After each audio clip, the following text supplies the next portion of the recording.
Just someone to comfort me. Just somebody. All right, we are rolling. Let's Todd. set the. Should I set the scene? Yeah, set the scene. What time is it? Like, I'm just the girl on the second floor.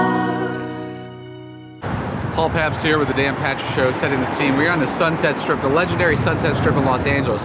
I'm with Todd Fritz, popular booker of the well-listened to Dan Patrick The Show. unlegendary stand-up comedian. We're moments away from your debut at the Comedy Store, which is, I honestly think it's the #1 comedy venue in America, hence the world.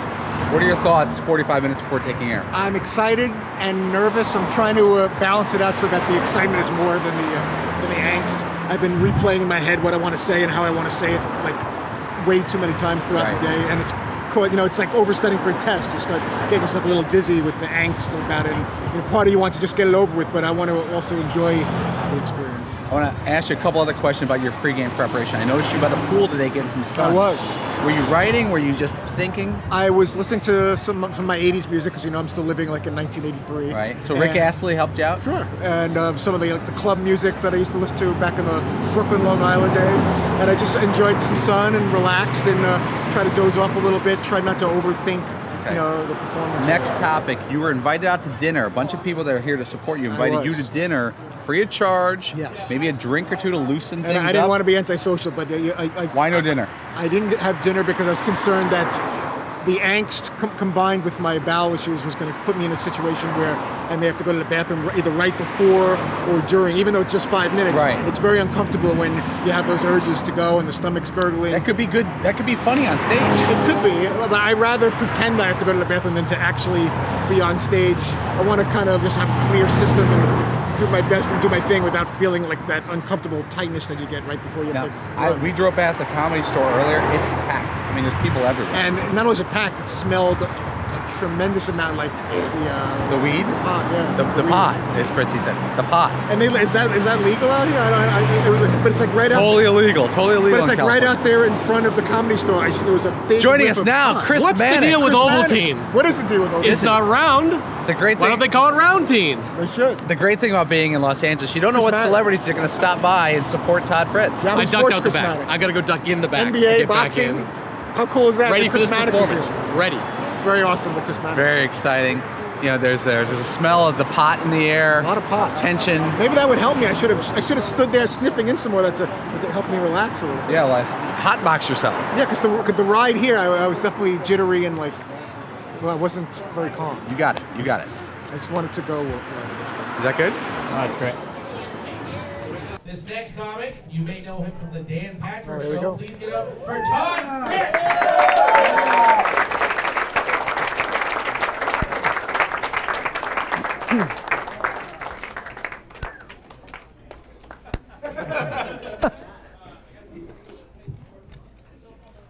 How's everybody feeling? I'm not doing so good. I know we're here to laugh and have a good time, but I have Crohn's disease. I don't know if you're familiar with that. Inflammatory bowel disease, not a good time. Imagine going to the bathroom or having to go to the bathroom 5, 6, 7 times a day. Then now imagine having to take a shit every 20 minutes. That's just not something that you want, and the hemorrhoids are killing you there. So that's you might have seen those commercials for Humira and all that. It's kind of depressing every time I see one of those commercials, and there's like a toilet following you, like a big ghost. Everywhere you look, you're always looking for a clean bathroom somewhere. It's not a fun way to be. But trying to take care of myself. I also found out recently that I have sleep apnea. Anybody sleep apnea? You stop breathing in your sleep several times. Severe obstructive sleep apnea is what I have. So 50, 60 times an hour. I don't know if that's possible. This is what the sleep clinic's telling me. 50, 60 times an hour you stop breathing. So I don't know if I'm more frustrated by the fact that I have sleep apnea, or that in 2018 the best the medical community can do is give you this device that suffocates your face with a snuffleupagus tube and some aquarium where you put some distilled water, CPAP machine. So I think I'd rather just die in my sleep without breathing than to willfully put something on my face that's going to suffocate me to death. So I don't think I want to do that. But the sleep clinic did say that if I lose some weight, and I definitely have some weight to lose, that the sleep apnea can go away, or at least the symptoms can be reduced a little bit. So that's some incentive to get back on the old treadmill. Plus my wife, on the rare occasion that we're intimate and I'm on top, she can use me having a few less LBs. I keep waiting for her to take a yellow flag and pull it out of her ass and basically roughing the spouse. I think the NFL has that now, where they protect the quarterback, so where you can't put the full body weight on the quarterback. So I don't need to put my full body weight on the wife. You got to kind of tilt to the side, or you get a penalty. So you'll lose your erection real quickly if you have to, while you're having sex, do that. So it's not great. Went to Israel recently. Anybody have been to Israel? Yeah. Tel Aviv, Jerusalem, and all that. So my biggest concern, even though I wanted to see kibbutzes and try shawarma and some of the weird Mediterranean food, was to make sure we had 2 separate rooms. So the wife and I, God forbid we have a little intimacy, it'd be nice. So I spent the extra money, got 2 rooms, one for the kids and one for my wife and I. 4 or 5 days go by, nothing. So I make my move. I don't know what my move is exactly, but I make my move to the wife. After 19 years of marriage, we'd think you wouldn't have to have a move. But she's like, what are you doing? So like, what do you mean, what am I doing? I figure, maybe we can do something unholy in the Holy Land. I think that was my big line. That was my big clever line to get her in the mood, something unholy in the Holy. Because we can't. I go, what do you mean we can't? No, the kids are in the next room. I know. That's why I spent all that extra money. They're in the other room. That's why I spent like $5,000 extra so we could have some privacy. So long story short, the long 13-hour flight back to Connecticut, nothing going on in Israel. So we get back. Now we're back in Connecticut. It's a few days later after having no sex at all in Israel, which is fine.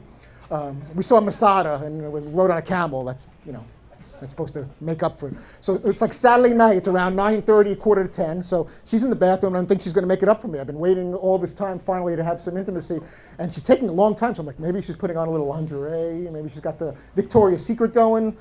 Maybe she's putting on some kind of costume. Maybe we're going to finally do that role playing that I always wanted to do. So she's, something's going on in there. I'm all excited. I'm like an ex, waiting for her with enthusiasm in the bed. I'm just spread out like you would see like a teddy bear, like a stuffed animal that you would prop up on your pillow. That's how I would.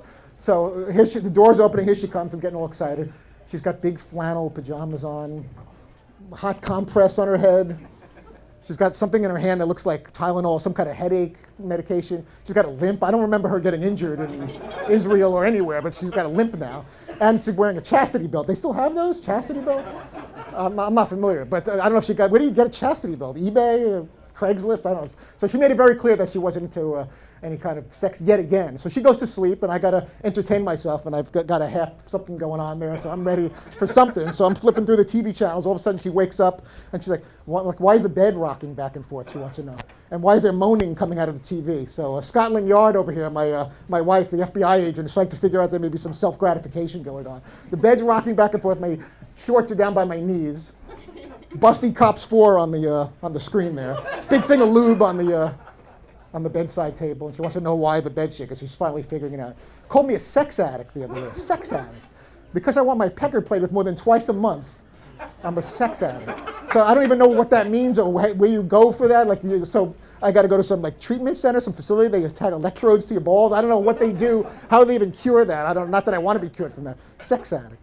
Because I got to tell you, if that's even remotely the definition of a sex addict, guys, girls, everybody, let's get on the bus. We're heading to rehab because it's all over. Thank you very much, guys. Have a great night. Thank you very much. Todd, Fritz, everybody. I'm going to do a couple jokes real quick. I thought Todd did great. I come here not to bury Todd, but to praise him, because Todd Fritz went up on the Comedy Store stage, known as one of the hardest rooms in the entire country, on open mic night, and did okay. You didn't panic, and that was the key. Yeah, I thought I was happy with the way it went. I was, as I was telling you, you get so concerned that you're going to forget what you're going to say, or you're going to say something out of sequence, and it's going to just completely throw you off. And I definitely got nervous. And the days and hours leading up to tonight, you're just rehearsing it so many times, you're getting dizzy going through in your head all the different topics. You don't want to go up with a cheat sheet or a paper and read off something. You can't be doing that. No, you got to make the audience think it's coming off the top of your head. And what you were able to do tonight is, it wasn't you, it was a technical issue in the first minute. The mic wasn't close enough to Todd's mouth, so we got to work on that for next time. But you didn't panic, and the audience can smell fear, they can smell panic. You could have very easily been Nathan Peterman and just thrown pick sixes up there, but you didn't. You hung with it. I appreciate it. And as we were saying, I didn't know if the inflammatory bowel disease humor was either falling a little flat or is it because some people couldn't clearly hear what I was saying. No, there were. I promise there were jokes there. It was Crohn's disease, and there were jokes there. It was CPAP, and there were jokes there. But the audience had trouble hearing it. Once we got to Israel, once we got to the story about Israel, that's my theory: is that Todd is more of a storyteller than he is a straight joke smith. That he's going to tell a long yarn, and it's going to have a lot of funny beats in there. Because the Israel story was that the doing something unholy in the Holy Land. That's a winning line. That's a bumper sticker right there. And this is the Comedy Store. This is the Cameron Indoor Stadium of comedy venues. It's either really great or it's really tough. It was tough for Fritz tonight, but he hung in there like a pro. Well, we're wrapping up another great night here on the comedy tour. Scott Van Pelt in the background, Chris Mannix in the background, but the star of the night is Todd Fritz. This was a tough room. I gotta tell you, Todd, before I get to your interview, they weren't laughing at a lot of professional comedians. That was a very tight room. Before I get to my review, what did you think?